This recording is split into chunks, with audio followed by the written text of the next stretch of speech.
In the year 2545, the Galactic War had reached a tipping point. The Earth Alliance had been locked in a brutal conflict with the powerful Kaldori Empire for decades. Known for their ruthless expansion, the Kaldori were a race of highly advanced, reptilian-like beings with a reputation for annihilating any civilization that stood in their way. The humans, though far fewer in number, were fiercely resilient and determined to defend their homeworld from the growing threat. Captain Marcus Blackwell, a war-hardened human soldier, was the embodiment of that resolve. On the battlefield, his reputation was infamous.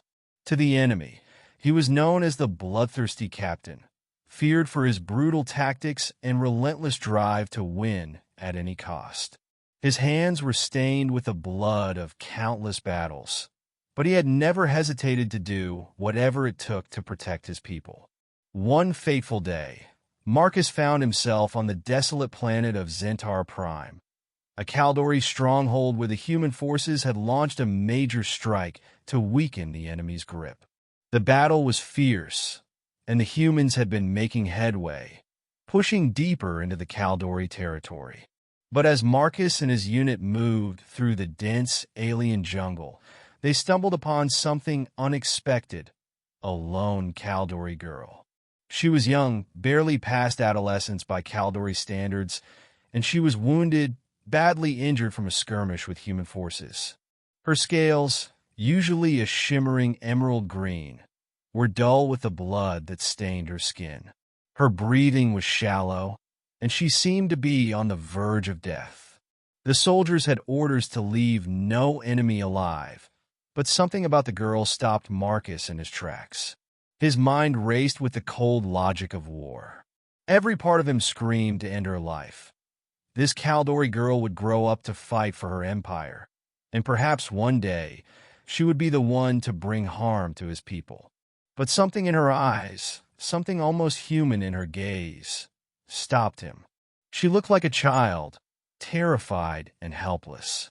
For the first time in a long while, Marcus hesitated. The other soldiers urged him to finish the job, but Marcus waved them off. "She's not our enemy now," he said in a gruff voice. "Help me get her to the med bay." Despite their protests, Marcus and his squad carried the alien girl back to their camp. The medics worked swiftly to save her, stabilizing her condition. Marcus stood by, watching in disbelief as they patched up the Kaldori, his mind still trying to understand what had just happened. He had never been one for mercy, but now, for some reason, he couldn't bring himself to let her die. Hours later, the Kaldori girl awoke in a makeshift medical facility. Her eyes flickered open, confused and disoriented. When she saw Marcus standing over her, her body tensed instinctively, ready to fight. But when she looked into his eyes, she froze. There was no hate, no bloodlust, only something she hadn't expected: compassion. "You saved me," she whispered in broken Galactic standard, her voice shaky from pain. Marcus regarded her silently for a long moment. "I did," he said simply. "You were going to die, and I'm not the kind of man who lets anyone die if I can help it." The girl stared at him in stunned silence. "But you are human. You are supposed to be bloodthirsty. Why would you save me?" Marcus let out a heavy sigh. "The truth is, I don't know," he admitted. "I've fought wars, killed enemies, and seen things that should have hardened me to the point of no return. But I'm not a monster. I'm a soldier. And a soldier has a code, a responsibility to protect lives, not just take them." The girl's eyes softened as she studied him. "I was taught humans are savage, that you kill without reason, that you show no mercy. Not all humans are the same," Marcus said, his voice quiet but firm. "Not all Kaldori are the same either." The girl blinked, her confusion deepening. "But you are our enemy.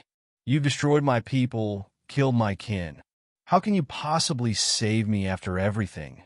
Marcus's eyes darkened as the weight of the war's costs settled on his shoulders. "I've killed because it was necessary. But you're not the one responsible for this war.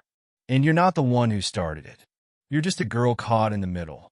So I saved you, because someone has to show you that not all humans are as ruthless as the stories you've heard." Her eyes widened as the truth slowly began to sink in. She had always been taught to hate humans, to fear them as bloodthirsty monsters. But this human, this Captain Marcus Blackwell, had defied everything she had been raised to believe. He had saved her life, not because it was strategic, but because it was the right thing to do. "I don't understand," she whispered, almost to herself. "I was supposed to die. We were supposed to be enemies." "Maybe that's the problem," Marcus said softly. "We're all taught to fight. But maybe we should start learning how to stop fighting." The girl fell silent, the conflict in her mind swirling like a storm. She had been raised to be a soldier, to take part in the Kaldori Empire's war machine.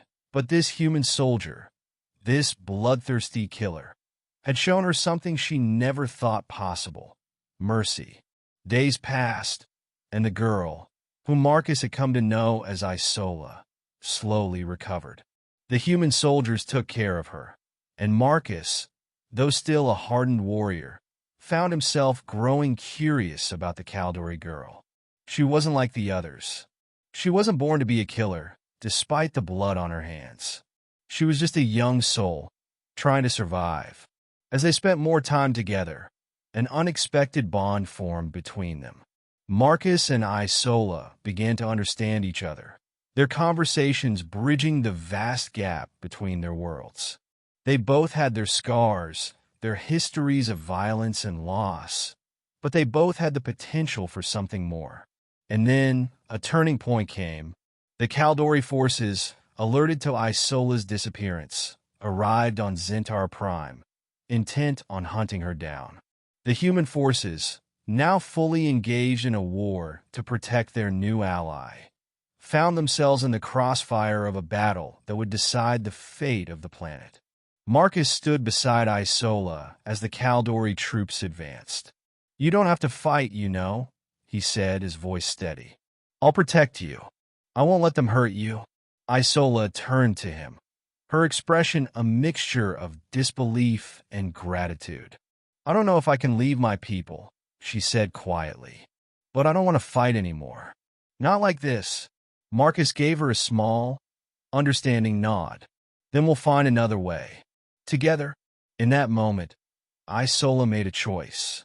She had been raised to fight and kill, but in that simple act of mercy, Marcus had shown her that there was another way. She wouldn't fight anymore, not for the Kaldori, and not for a cause that perpetuated endless war. As the battle raged on around them, a new possibility emerged.